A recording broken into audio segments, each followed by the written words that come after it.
All right, here we go. It is Wednesday, March 18th. Welcome back to Damon Bruce Plus. I'm Damon. You're you. Great to have you here. Absolutely gorgeous weather in the Bay Area. So thanks for hanging out with me just a little bit.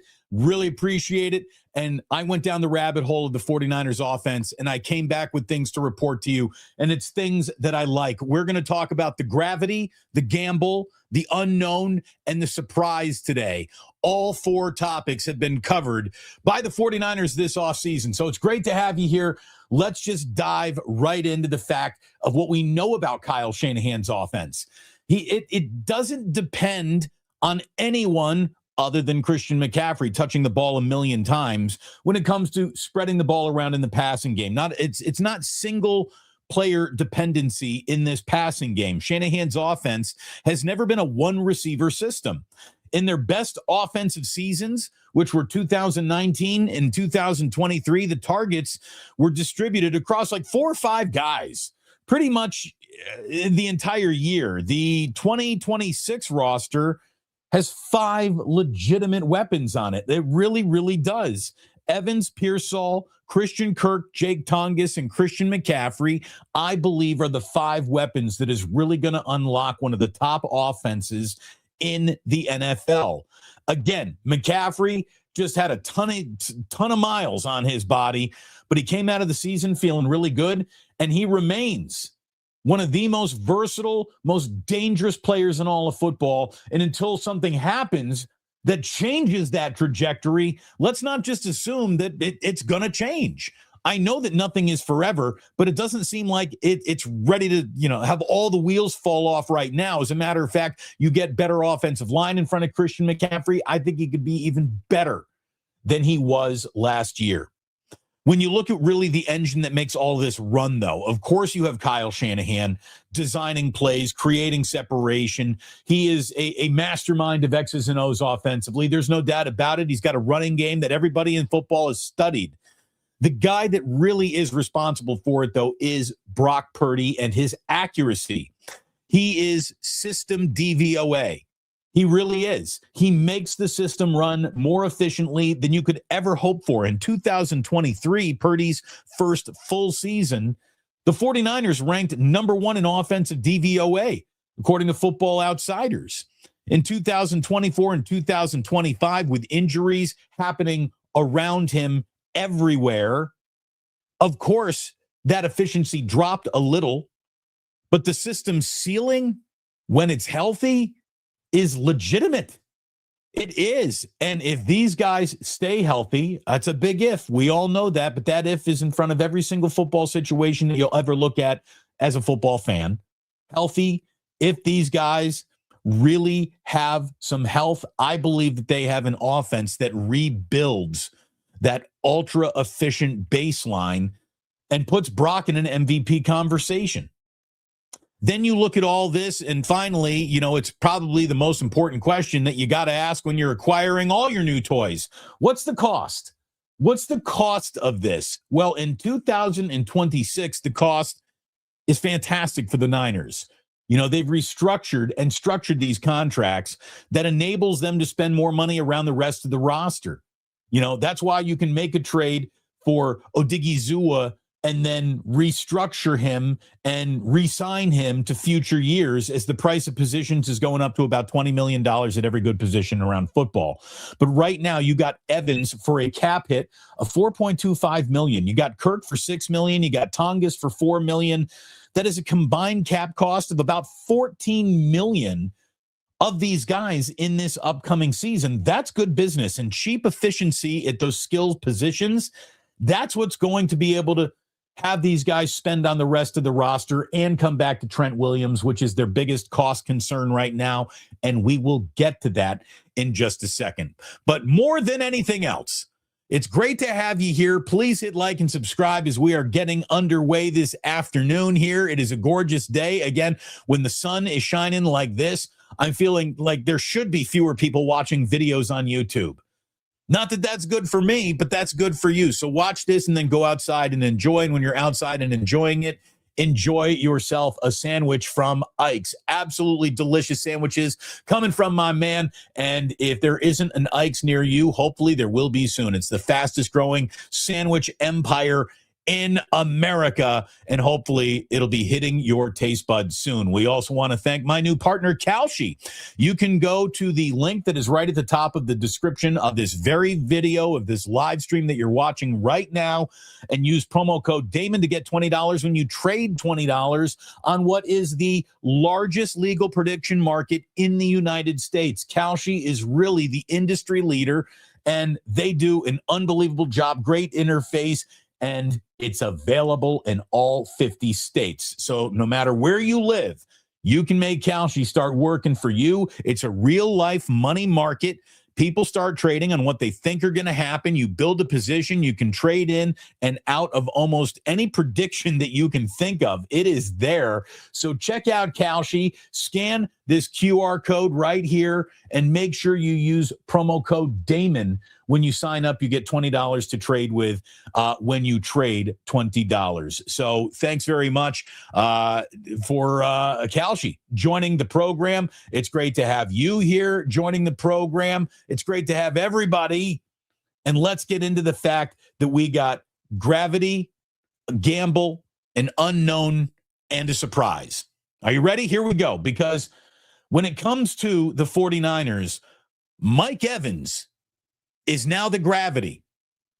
By the way, I'm not even talking about McCaffrey now. We all know that you got to have your eyes on Christian McCaffrey.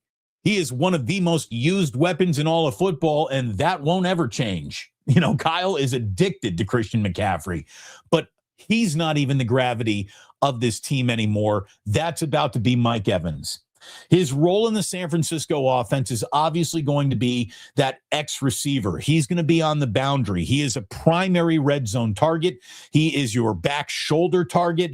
He is an across the middle of the field target. I mean, here's the thing about Mike Evans. There really isn't a blade of grass that doesn't force you to defend him should he go there. He is that versatile.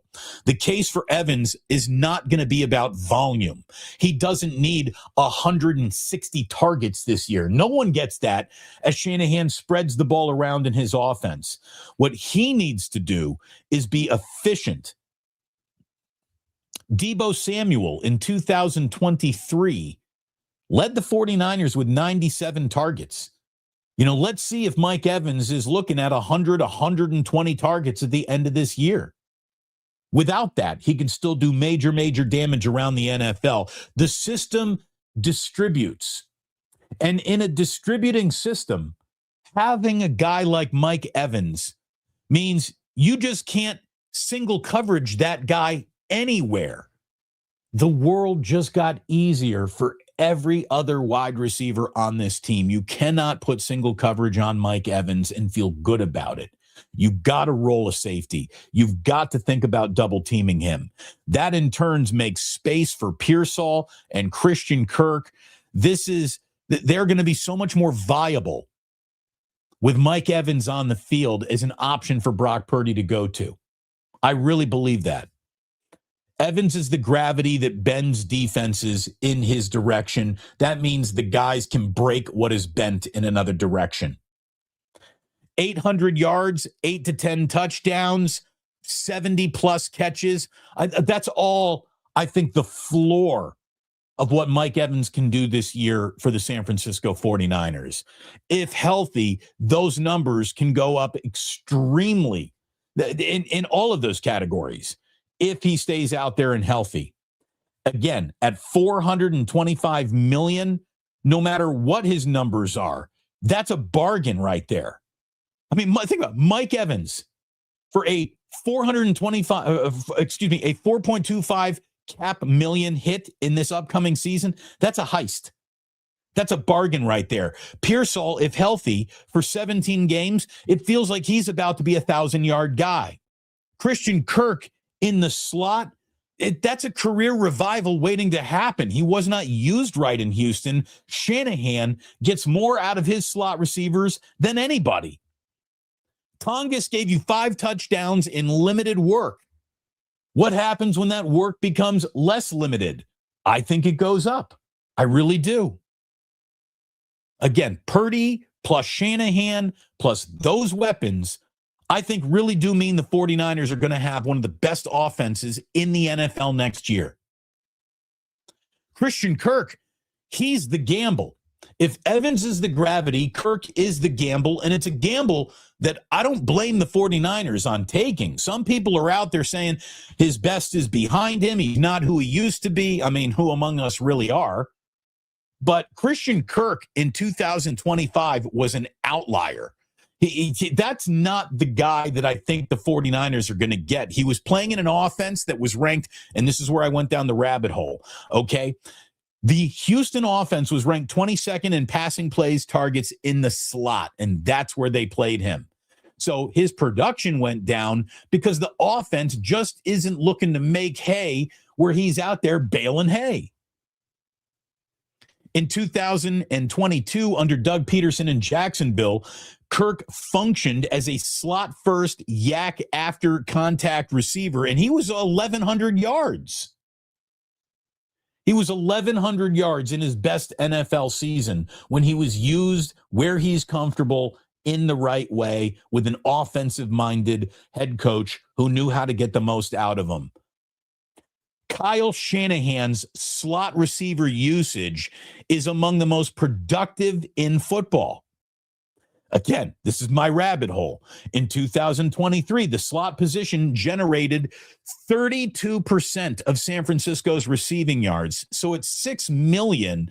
This is a high floor.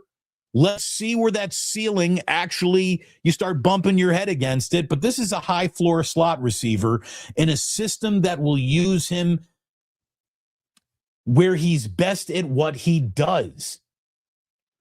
Like that to me, that's going to matter for the 49ers. So we got the gravity, we got the gamble. To me, Ricky Pearsall remains the great unknown. You know, his role in San Francisco's offense is now going to be that Z receiver. You know, Mike Evans is your X. Your Z receiver, he's the boundary guy. This is the after the catch threat, the intermediate route threat, the boundary speed. When you do want to send him, we know he has it. He is a variable with a very high ceiling. Again, we still don't even know really about Ricky Pearsall. You know, he posted some per game numbers that are consistent with what you'd want out of a wide receiver one. You'd be thrilled for out of a wide receiver two. This guy put up numbers when healthy, and now he has to be motivated by the targets that will be out there, taking the heat off of him, and the fact that we're starting to question whether or not you really belong in this league. You know, there aren't a lot of guys who go through the really weird entry point to his career that he went through. His entry point came with an entry wound made by a bullet. You know, so he was behind the 8 ball. Some weird nagging injuries have not been friendly to him. Whether or not he, you know, I don't want to say jaked anything. I don't think he jaked anything, but it really felt like there would have been moments where dealing with a bit more discomfort would have made him available. At least that's the way that Shanahan framed it. And I don't think Shanahan did Ricky Pearsall any favors when he did him like that. He basically should have said, no, this is a more severe injury. He shouldn't have played down the injury.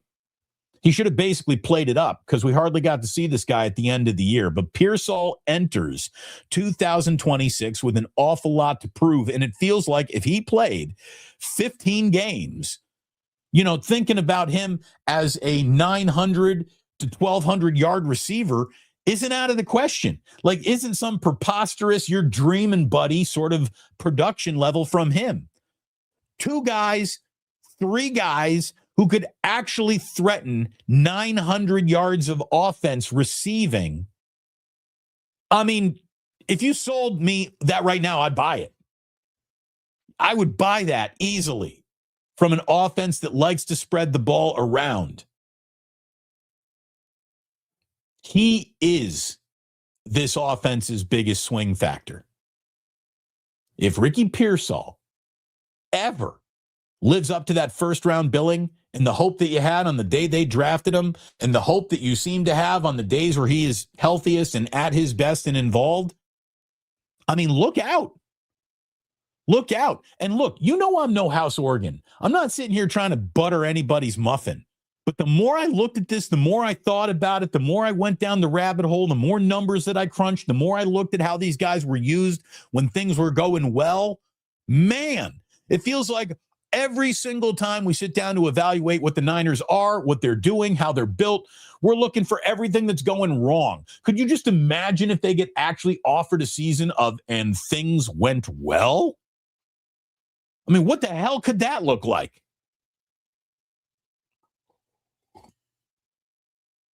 I think Jake Tonges is the big surprise waiting to happen. The big surprise waiting to happen. Again, we got the great unknown, we got the gamble, and we got the gravity. So let's talk about the big, juicy surprise that Jake Tonges could be. Now, the choice between Jake Tonges and George Kittle is no choice at all. You would want George Kittle 10 out of 10 times. There is no better, well-rounded tight end maybe in the history of football if run blocking is what you're using to evaluate how good this guy is at the position. George Kittle is an A+. He's going to the freaking Hall of Fame. Jake Tonges' 5 touchdowns on 34 catches is a better touchdown rate than George Kittle's career average. That's a nice place to start for a guy who was undrafted and unplayed in his rookie year, was only really used for the first time in his career last year. This guy, I think, can be a legit weapon in the final 20 yards of the field. This guy plus Mike Evans plus Christian McCaffrey equals, I hope, red zone success. Got to have some red zone success, especially if, you're moving on from Juwan Jennings, and Juwan Jennings was the best performer this team had in the red zone last year. Tonges' role is never going to be about volume. It's going to be about efficiency. It's going to be about the structure that he provides as a threatening pass-catching tight end out in Kyle Shanahan's targets. You get a second tight end before Kittle comes back now, because Kittle's Achilles could keep him out of much more of the year than he is actually in. So it's Tonges, it's Juszczyk, it's whatever tight end you might find in this draft. It's whatever tight end you still might approach in free agency. But a 2 tight end set would create a 12 personnel grouping that would force linebackers onto the field, more linebackers on the field. Did Mike Evans and Ricky Pearsall and Christian McCaffrey just get harder to defend? I think they did. Did Christian Kirk in the slot with more linebackers on the field? You're going to feel comfortable having a linebacker try to run with Christian Kirk? Good luck with that. We know that Brock Purdy loves to work the middle of the field. So maybe the concept of volume absolutely comes Tonges' way in some certain games, in some certain game plans, in some certain afternoons where he's eating. He's got good hands. He's got a wide receiver's hands. He's got really good speed. He's got good size. He is never going to be laying down the Mama Chewbacca blocks in the running game like Kittle does, but that would be using him wrong. I like it, man. I do. I like the 49ers offense as it sits today. Of course, everybody gets hurt. Well, that's going to change everything. No duh. You don't even have to leave that as a comment. You don't even have to but Damon, these guys could get hurt. Yes. Applies to everyone at all times in this league. I get it. I really, really do.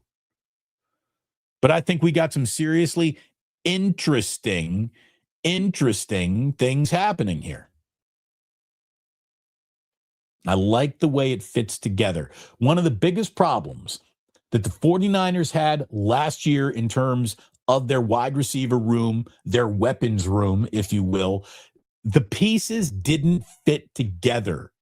They had the same kind of C plus, good on possession, physical receiver, but not exactly a burner, a separator, a true route technician. They didn't have that last year. The way that these guys are going to fit together, I think, is what really separates the bad memories of 49ers offense, which even when it was bad, wasn't that bad, to what this could be, which could be, I think, a top 3 offense in football, period, with a top 5 scoring average.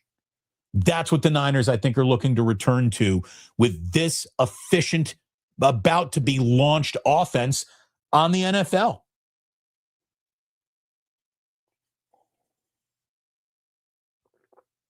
Now, let's talk about how deadlines spurn action.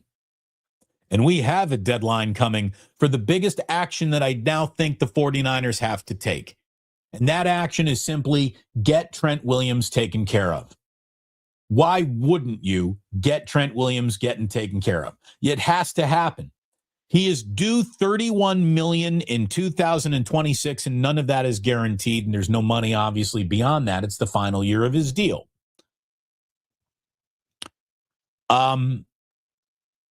There is a guaranteed $10 million due to Trent Williams this Friday. It's a $10 million option bonus prorated over the course of this year and 3 additional void years they kick in. The 49ers want to lower Williams's $38.8 million cap hit for this year right now, and they want to avoid paying that bonus. And the 38-year-old tackle is looking for more.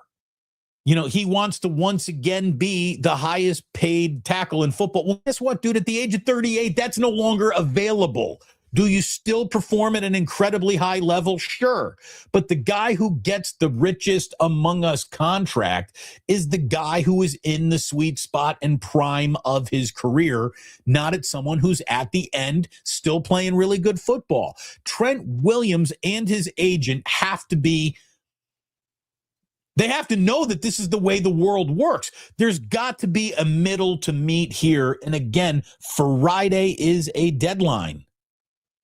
Make a deal. Make a deal. You don't want this $10 million. Here's the thing. You don't want to be paying him this $10 million lump sum this Friday. You'd like some relief there. Make a deal. Give him another year. Figure it out. Now, when the walls come crashing down and it ends poorly, it will end poorly. But because the problem with Trent Williams isn't Trent Williams, it's the lack of succession plan. And that's why Trent's playing hardball, and that's why the 49ers kind of have to play hardball with him. But I just hope everybody's able to come to their senses before this deadline on Friday and just figure this out. Is everybody happy? Is everybody where they want to be? Do you really want to be in another situation here, Trent? Do you want to go and at the age of 38 restart this thing in another market with another team and another quarterback and coaches you're not familiar with and a locker room you don't even know your way around and streets that you haven't been driving for years, so it doesn't really feel like do you really want to restart this thing? I don't think you do. I don't. Figure it out. Bill Barnwell on ESPN.com wrote this, and I think it just makes too much sense. The 49ers likely want to pay Williams something closer to $21.9 million that he made in 2025, which would make an awful lot of sense. Finding common ground on a deal that guarantees Williams $25 million in 26 and then $30 million in 2027 would be smart for a team that doesn't have the replacement for a 12-time Pro Bowler, and why Williams might want to become the highest paid tackle in league history one more time and top Rashawn Slater's $28.5 million average. There really isn't a market out there that's going to pay him that. We know that. So to say that the Niners have to meet the market when that market doesn't exist, again, that's asking for just a little bit too much. I want your greed to be satisfied without you being greedy. Does that make sense? You know, if your whole thing is, I don't want to be hurt this year and have no means to make money next year, all right, we're going to guarantee you a big portion next year too. But we'd like you to come down off the cap this year. Next year, you're on the books for $30 million. And if the Niners want to cut you then, well, you know what? If these teams don't care about dead cap space, why am I going to? And it is clear. Look at the dead cap space that the Denver Broncos took on when they moved on from Russell Wilson. They were in the AFC title game last year.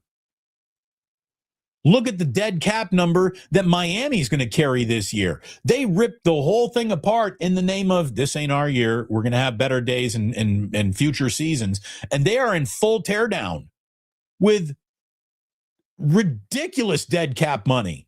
Ridiculous. It would have been ridiculous in just the Tua dead cap. But you look at what Jalen Waddle now represents. When you look at what Tyreek Hill represents, it's insane. And again, the Dolphins don't care. It's fanboys. It's guys on the internet. Just, you know, I got another word for dead cap money. Are you ready? It's called accounting. That's all it is. It's accounting. It's like when you lay somebody off, their salary goes from this column into this column, and this column is treated differently by the math. Therefore, everything's better for the business.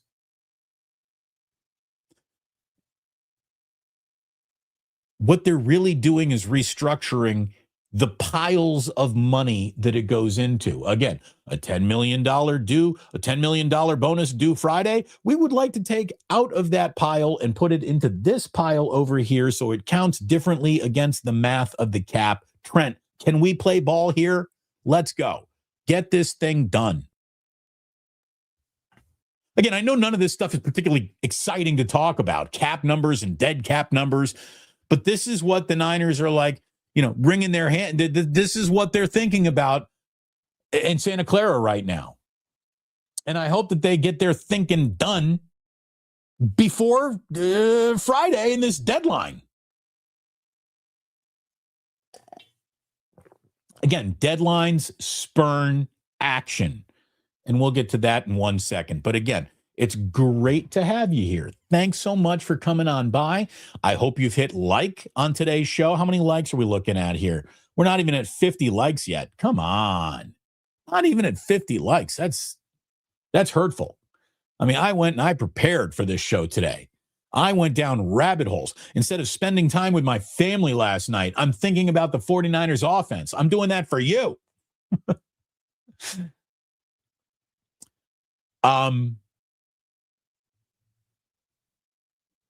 Thank you for being here.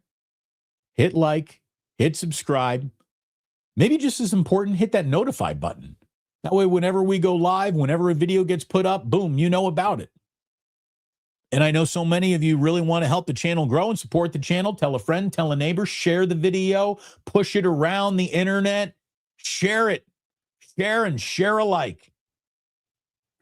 Let's look at some of these supers that have come in. I appreciate your supers. We got Too Much Sauce saying, is Steve Kerr on a steep decline? No. I just think the Warriors as a talented basketball team are on a steep decline.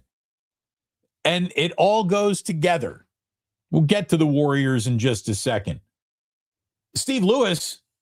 Okay, so if you had to pick a legend to share a meal and a conversation, would you choose Reggie Miller or Muhammad Ali? This has to be like an April Fool's joke, right? Am I going to pick Reggie Miller or Muhammad Ali? Am I going to take a sniper from the Pacers' glory days, a Hall of Fame shooter who in a different era would have been even more dangerous than he was? But am I going to take a basketball player over Muhammad Ali? Are you serious? I mean, I'm going to lunch with Muhammad Ali before I'm going to lunch with presidents, much less other athletes. I can't think of anybody in NBA history other than maybe Wilt Chamberlain to get some stories. I would rather go to lunch with Muhammad Ali than Michael Jordan, for God's sakes. Come on. It's Muhammad Ali we're talking about. You know, the most interesting man in the world promos? That should have been Muhammad Ali. Michael Reeves coming in, just putting $4.99 in the ganja jar. Thank you very much, Michael. Appreciate you. Thank you for supporting the channel. TV YT143 TVY. I'm just going to call you TVY. If someone offered you 100 million, no strings attached, would you quit streaming? What would you do with your life or your time? Yeah, you could pay you if you paid me 100 million, I would probably go away. Now, here's the thing. I would go away just because that's the deal of getting the 100 million, and I would miss broadcasting. Look, I'm a broadcaster. I got a broadcaster's heart, but you telling me I can still like MC events, I could still go on the radio, I could still do things that I wanted to do in the world of broadcasting, still make appearances, but I just would have to stop streaming my YouTube show. Yeah, for 100 million, you could buy me out today. So call me if that's the proposition you're looking to make. Now, where's that 100 million coming from? Is it going to be some like, ugly blood money that I have to worry about? I don't want that. I don't want to compromise my moral compass for a paycheck. Money's not my Jesus. But if I told Jillian I turned down $100 million deal, she would be angry, and rightfully so. By the way, sip of the day, everybody. Cheers. 49ers play the Raiders this season. Let's say Fernando Mendoza and Brock Purdy are both balling and it's tied in the fourth quarter. Deep down, who you rooting for? I'm rooting for myself. I am rooting for myself. And for my channel, it is better if the 49ers win that game than lose that game. Now, I will always be pulling for Fernando Mendoza, but I don't quite cover the Raiders like I cover the Niners. So, yeah, we'll roll Niners there. But I will also tell you this. Who I am rooting for does nothing to affect the outcome of the game. So you don't need to worry about that at all. At all. Fuji. Pick one to have a meal with. Corso, Knight, or Signetti. All right. Well, with all due respect to Lee Corso, he's not even in this conversation. So not Lee Corso. Bob Knight is a guy that I have talked and had conversations with. I would love a one-on-one off the record, but because of what Signetti has accomplished and because of the still unknown factor, again, if you want to learn about Bob Knight, there are 12 books that you can go out and get. I got a few of them right over here. Season on the Brink. If you want to get to know Bob Knight, read A Season on the Brink. It's one of the best sports books ever. Signetti, in a crazy way, is still this unknown entity that has risen like a monolith over the rest of the college football world. He has changed the arc of Indiana in a way that no one could have ever thought.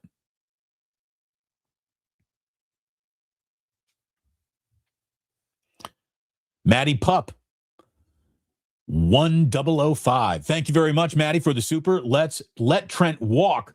We can trade or draft for a guy. No, I'm not. I'm not doing that. I am not. I don't think this team is better this year without Trent Williams. Even if you had drafted his replacement, I want that guy to be groomed at guard more than I just want him thrown into the mix. Trent still has value this year. I think he's going to have value next year. And then the wheels start coming off. But I just think Trent is the kind of guy that if you wanted to do that, you would have had to have drafted that guy last year, and you didn't do that. Again, the thing that is wrong with the Trent Williams situation is a total lack of succession plan.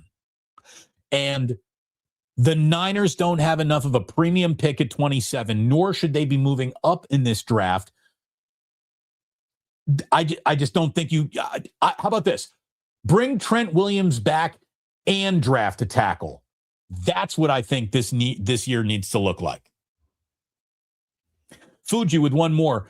Think of how much NIL you could give IU with $100 million. We would have a better basketball team. I can promise you that. Right now, I'm worried about the Jack and Ozzy NIL more than anyone in Bloomington.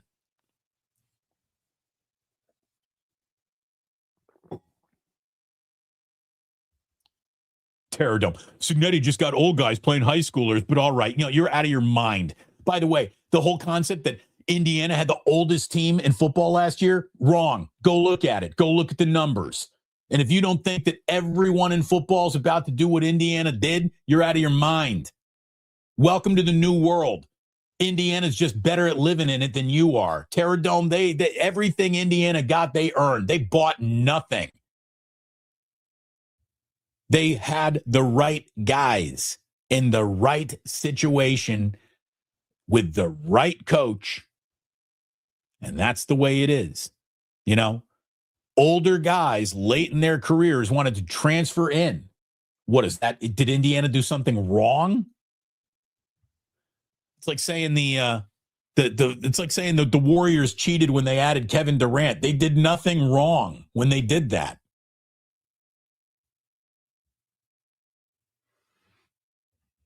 It's all about the U. You ain't shit.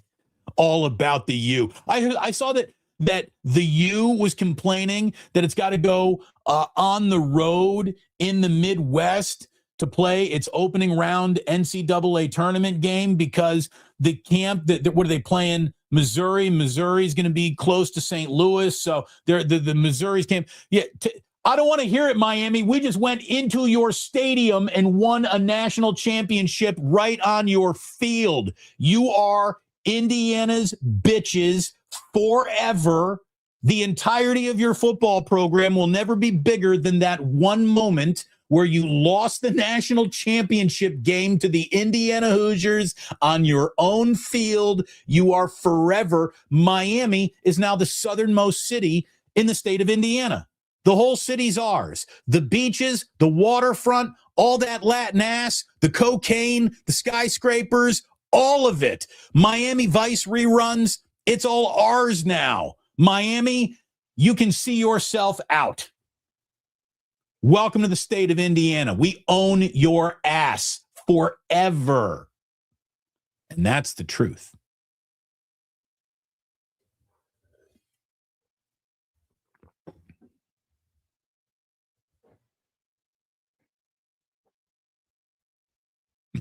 Terror Dome saying, Michael Irvin, Ray Lewis, Will Fork. Yeah, you got memories, dude. You sound like me talking about Damon Bailey trying to justify Indiana basketball. Come on. Come on.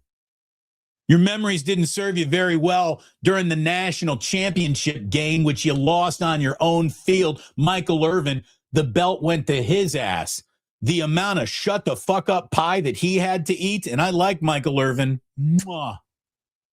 Best thing to come out of the kitchen in a long time.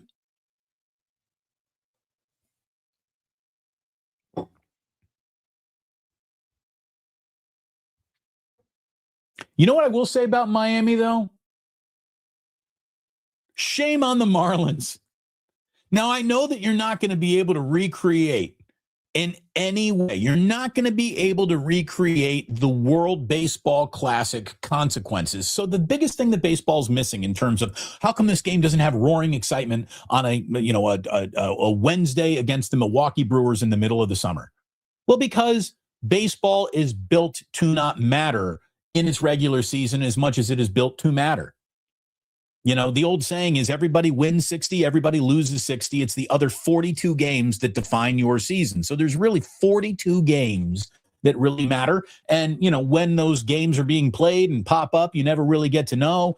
But there is so much disposable baseball. The thing the World Baseball Classic offers is, this isn't disposable. These games have consequences. You want to get to the playoff round? Well, you better win your round robin opening. And then once you're in the playoffs, it's not a series. It's one and done. So we're going straight to game sevens. And that's what adds the drama. And look, when you get to check that drama box, Baseball's great. No sport builds the drama quite like baseball, and having to wait for that next pitch and the situation and the circumstances and the count and the everything, all the base runners, all the traffic. Like when baseball really gets to unleash drama, it is thick, it is fantastic. And that was the real star of the World Baseball Classic. Now, you can talk about these players really care about playing for their countries, and there's no denying that. I mean, you saw the joy on Venezuela. Their dugout exploded like they were the Miracle on Ice Olympic team. They were so excited to win that. And I do like that. I love patriotism no matter what dugout is projecting it. That's great. It's great. It adds to the drama. Congrats to Venezuela. Aaron Judge couldn't negotiate his way out of a big at-bat if he tried. Guy kind of does not deliver when it matters most. How about Bryce Harper, though? Look, that was a really good baseball primer because the games came with consequences and they felt dramatic, and everybody leaned in and went, that was fun. That was great. And that's what baseball needs. And the crowd and the reaction and the energy.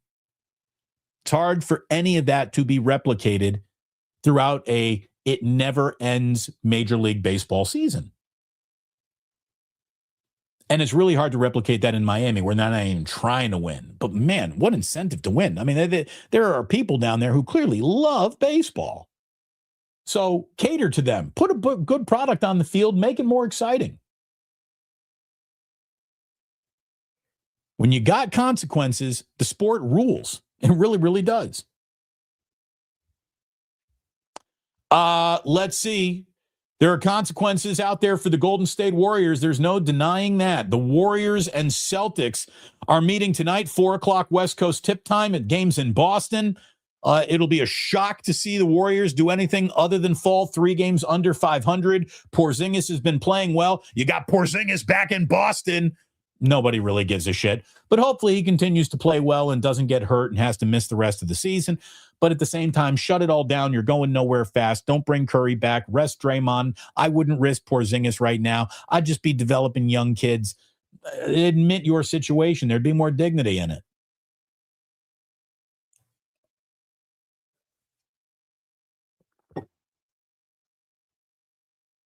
The WNBA.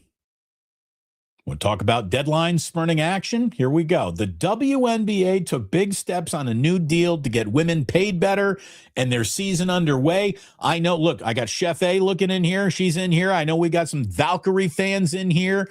I'm not a Valkyrie fan. I'm not a WNBA fan. Again, I don't have to like things that you like. You don't have to like the things that I like, and we can all get along. You know, San Francisco's about individualism. If I'm going to be the one guy who just ain't into women's basketball, let me be that. I just can't get into it. I've honestly tried. It doesn't do anything for me. I'm sorry. But, hey, let the others debate the winners and the losers in this. I'm looking at this as if you are a WNBA fan, you got to be happy. The teams are now going to have $7 million salary caps. I saw that detail. So that's what you get to build out your roster. The new Supermax for a star is $1.4 million. And you can say, geez, that's still not a lot. Look, the Supermax last year was $250,000. So if you're the star of your WNBA team, you're a millionaire now. Congratulations.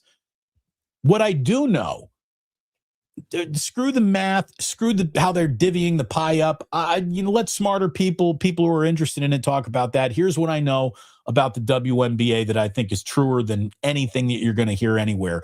A work stoppage, a labor stoppage, a strike, not starting this season on time would have been devastating for the brand. The brand will now not be devastated by some sort of stoppage that would have killed whatever real momentum this league has. So if you were a WNBA fan, you better be excited about this news and quit complaining about the details. You ain't a WNBA player. It's not affecting your life at all. There you go. Sharks are back home Thursday versus Buffalo. And if you're waiting for the moment to officially lean into the San Jose Sharks, folks, that moment is here. Where is it? Wait, I found this one the other day too. Come on, Dings. No, wait, that's not the one I wanted to push. Hold on. Where is it? Where's my guy? Where is he? Where is he? Donskoy. There it is. We have nothing but Jonas Donskoy memories at this point, but we'll always have Donskoy. which I love. Donskoy. Hold on. Wait, it goes better with this. Donskoy. Donskoy. Go Sharks! Donskoy. Buffalo is really good. Buffalo just doubled up San Jose in Buffalo last week. So a little revenge game. A little revenge game for the Sharks here. And they all matter. There are 16 games left in the regular season. Every game, every period, every shift right now is big for the San Jose Sharks. Utah is in first place in the Western Conference wild card with 76 points. Seattle sits second place with 71 points. Tied with the LA Kings, who also have 71 points, but Seattle has the tiebreaker over LA. And then there are the Sharks with 70 points. You're rooting for the Sharks to win, the Kings to lose, the Kraken to lose, and Utah is probably going to go ahead and get that first seed. So the second wild card is the target. Shoot your shots. Root against the Kraken and the Kings, and the Sharks could be a playoff team this year. That's fine. Make it happen. All right, a few more supers came in, then we're going to hop into Today in History. Where did we leave off? We left off. We did this already. Yeah, let Trent walk. We can trade or draft a guy. Again, that's too much of a gamble. I don't want to do that. How much NIL would you? We did that, Fuji. Thank you. With the NIL donation, Damon, imagine you could request IU build a golden statue of you and Signetti. Who needs a building named after them? Look, the statue of Signetti probably has to be bigger than the biggest building on campus at this point. Like, can we get a 12-story Kirk Signetti statue? Just have it lording over the stadium, staring at it? Build me a statue. Red Jet, dropping 10 on the IU rant. Seriously, if there's one thing I don't want to hear, it's lippy freaking Miami Hurricane fans ever again. When it comes to the Indiana Hoosiers, all Miami Hurricanes are on full shut the fuck up mode for the rest of their lives. The rest of their lives. You will never have a more stinging, a more deflating, a more humiliating defeat than losing the national championship game on your home field. Thank you, Red Jet. This banter deserves a dime. Smash that like. Keep the college football rap battle coming. Thank you, Red Jet. Look at it this way. I'm ready to rap out. You know who's scared of me now? Uncle Luke. He's scared. He's scared. You don't want to talk college football with me because I own him. Two Live Crew is now an Indiana band. What do you think of that, Uncle Luke? Damon, have you ever met Mark Cuban? If so, how was it? Too much sauce. I have met Mark Cuban. We didn't get to talk very, very long, but, we gave that secret IU handshake when we met. We talked about the basketball. I met him. He was just sitting, at courtside Oracle watching the Mavericks warm up when I was doing Warrior pregame shows. So I was there really, really early. Cuban is out there. I mean, this is like during the, this is like during the Malone era. I mean, this was a long, long time ago, but I have met Mark Cuban, and because we were speaking Indiana, we had a great little conversation. He loves the Hoosiers. He really does.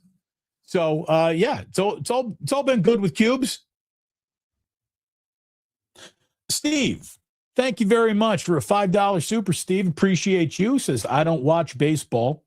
Who are the all-time NBA player equivalents of Aaron Judge and Shohei Ohtani? All right, well, an NBA all-time equivalent for Aaron Judge would have to be a player who was really good but never delivered. James Harden, Joel Embiid, tons of regular season success, postseason success eluding them.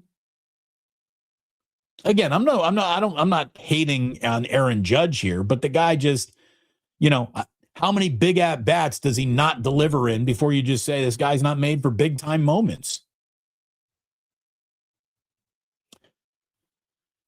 The all-time NBA player equivalent to Shohei Ohtani is Michael Jordan, LeBron James. He is the great. Whoever. How about this? Whoever you think is the greatest basketball player of all time, that is the NBA equivalent for Shohei Ohtani, who is right now the greatest baseball player of all time living among us. If Shohei Ohtani's career ended today, he is the greatest baseball player of all time. Better than Mantle, better than Mays, better than Ruth, better than Bonds, better than everyone.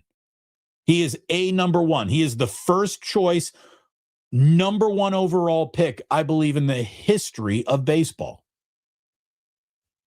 And by the way, I said that before anybody. This is not a recent development. I remember arguing about this with Ratto 5 years ago on the radio.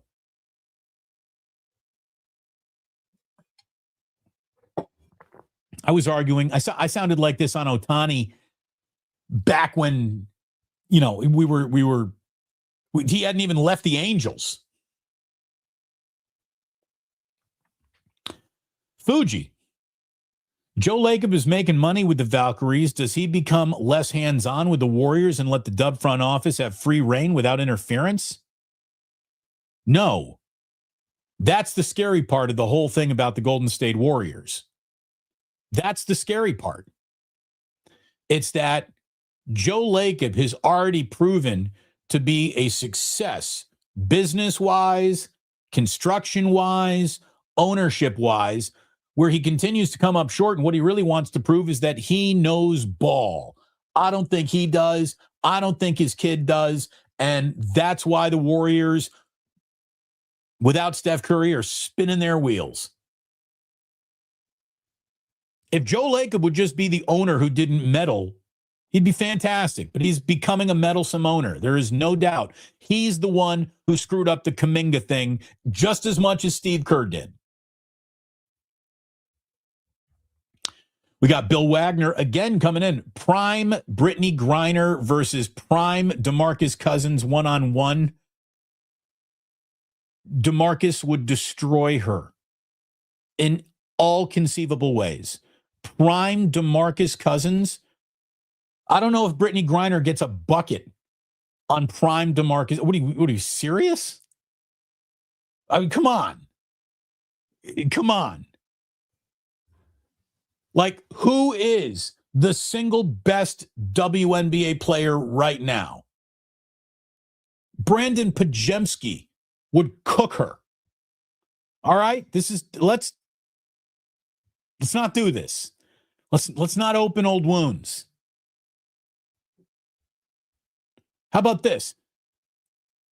If Moses Moody spent this upcoming season in the WNBA, he would set every single scoring, assisting, rebounding, and skills and steals record while winning a unanimous MVP in the team he were on winning the championship. Moses Moody would be the single greatest WNBA player of all time. So let's calm down here, okay? Bill says, Aaron Judge is basically like Carmelo Anthony? Except for Carmelo Anthony in the Olympics was awesome. Carmelo Anthony on the big stage of the Olympics delivered. He's like one of the greatest Olympians of all time. So, no, I mean, Aaron Judge is not in Carmeloville yet. Too Much Sauce says, would you give up your Ike's Damon Bruce sandwich for an IU statue of you and Signetti? You guys, what are you smoking weed coming up with these questions today? No, I'm going to tell you right now that here are my legacy plays. When it's all over for Damon Bruce, here's what will remain. Hopefully the love of my children, Jack and Ozzy, will carry my legacy, and that sandwich is going to outlive me. The Damon Bruce will be a sandwich at Ike's long after I'm gone. It's done more to get me publicity than anything I've ever done with an agent or a marketing campaign or any station's social media department. The name Damon Bruce, whatever you think of him as a sports talk guy, has like this level of stature. The Damon Bruce sandwich is up here. People might not like Damon Bruce, the broadcaster. I have yet to meet anyone who does not like Damon Bruce, the sandwich. So we're going to keep that going. Thank you for asking.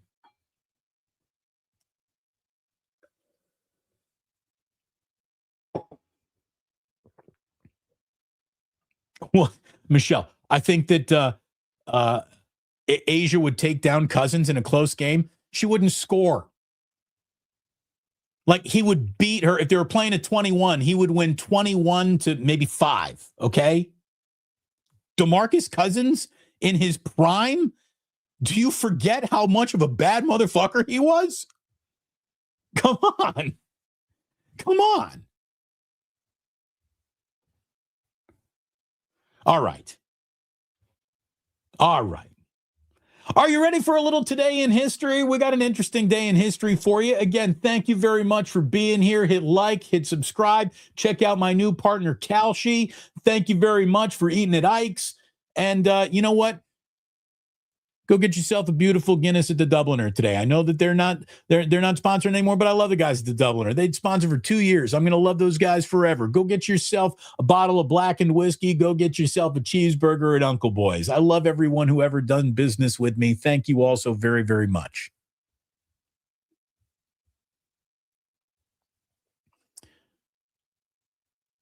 Sometimes the stars, what was it?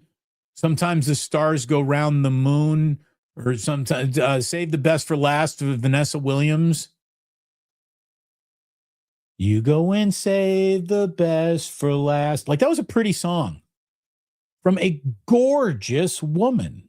And today that woman turned 63 years old. Happy birthday, Vanessa Williams. We'll be talking more about you in just a moment.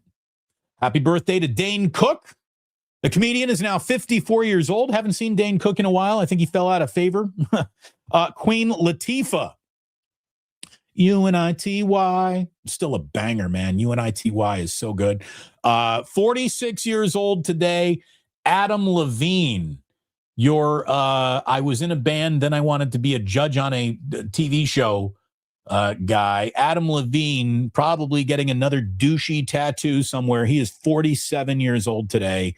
Happy birthday, Adam Levine. So I told you I get excited whenever we have a day in history where I get a triple-digit date. The only thing better than a triple-digit date is a double-digit date. Today, March 18th, in the year 37, Caligula was declared emperor of Rome. Now, most of you probably know Caligula is a movie that really tried to straddle the, can I do a real movie and a porn at the same time? Caligula did that. Not to a varying degree of success, but that was the old, like, we're trying to make a real movie and a porn at the same time. Caligula. Look it up, but not at work. Caligula was a crazy guy. He was a crazy guy. It was basically like what we got in D.C. right now. We got Caligula there, too. Both sleeping with children, I believe. Today in 1662, the public transit system began operating in Paris. It involved horse-drawn carriages that would transport people around the city. They would charge a small fee, arrive at stops at fixed intervals. The concept of public transportation born today in Paris. The coaches ran 5 different routes around the city of Paris. Each one would seat 8 passengers, which made people want to pay more to get on. So it wasn't really this is for the people. Public transit was actually a little bit of a luxury item when it came out first. But there you go. Happy birthday to public transit. Today, in 1850, one guy named Harry, the other guy named William, founded American Express. But they would leave the company they founded in 1850 to do their own thing. Also on this day in 1852, Henry was Henry Wells, William was William Fargo, and today Wells Fargo was founded officially as a banking company today in 1852. There you go. Wells Fargo, happy birthday. I'm sure you're screwing me in some way, shape, or form. Today in 1902, Italian operatic tenor Enrico Caruso, not Enrico Palazzo. Enrico Palazzo was unavailable, but he was one of the first musicians to ever document his voice on a gramophone, making his first phonograph recording. To me, the art of how words are recorded, that's always meant a little something to me. So there you go. Happy birthday to the phonograph recording voices. One of the first singers ever to be captured. Today in 1965, a Soviet cosmonaut named Alexei Levinov. Alexei Levinov passed through an airlock on his spaceship and took the first ever walk in space. Think of the balls you had to do that. So I'm just going to use this little tether. I'm going to tether myself to this spacecraft, and I am going to go out into the biggest void of nothing in the universe. If something goes wrong, the amount of you die is 100% certain. If this tether breaks, it is over, kids. Think of the balls you had to be the first person to walk in space. Come on. That's crazy.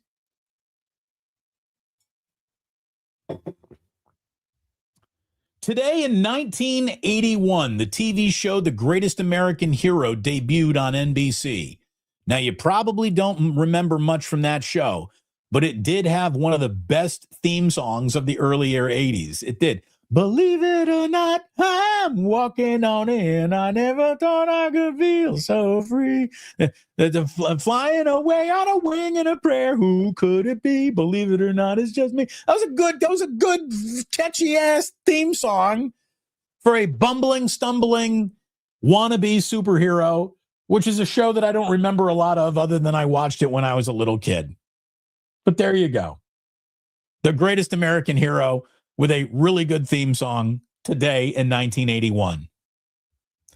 Now, I told you that we would be talking about Miss Vanessa Williams again, and we are right here. Because believe it or not, it was on her birthday in 1984 where she became even more well-known as the first Miss America because she had to resign her position as Miss America because they found old photos of her published in Penthouse. Ironically, so Miss America did not want you to be able to go and see Miss America naked in Penthouse. Ironically, the issue of Penthouse that she was naked in is illegal to own or even look at. That issue of Penthouse is famous for two reasons. Number one, it's the first issue that ever had a man on the cover. George Burns was on that cover of Penthouse, but the centerfold inside the magazine was a photo spread of an underage Tracy Lords. She was a minor when she showed us the cookies in Penthouse. So to have that magazine is illegal. To look in it is illegal. And this is the same issue that Vanessa Williams was taken to task for by Miss Universe. She went on to prove herself a first-class actress and singer, and she was graceful. And again, the controversy made her more famous than she would have been. Look at it this way. How many Miss Americas can you name but for Vanessa Williams? This made her so famous. She had nothing to be ashamed of. She looked great.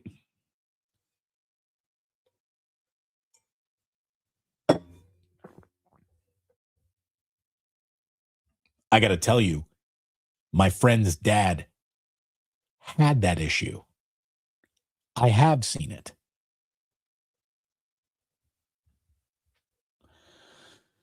Today in 1990, in what was considered the biggest art heist ever, two men pretending to be police officers stole 13 works of art by Rembrandt and others from the Isabel Stewart Gardner Museum in Boston. The art was stolen and it was never recovered.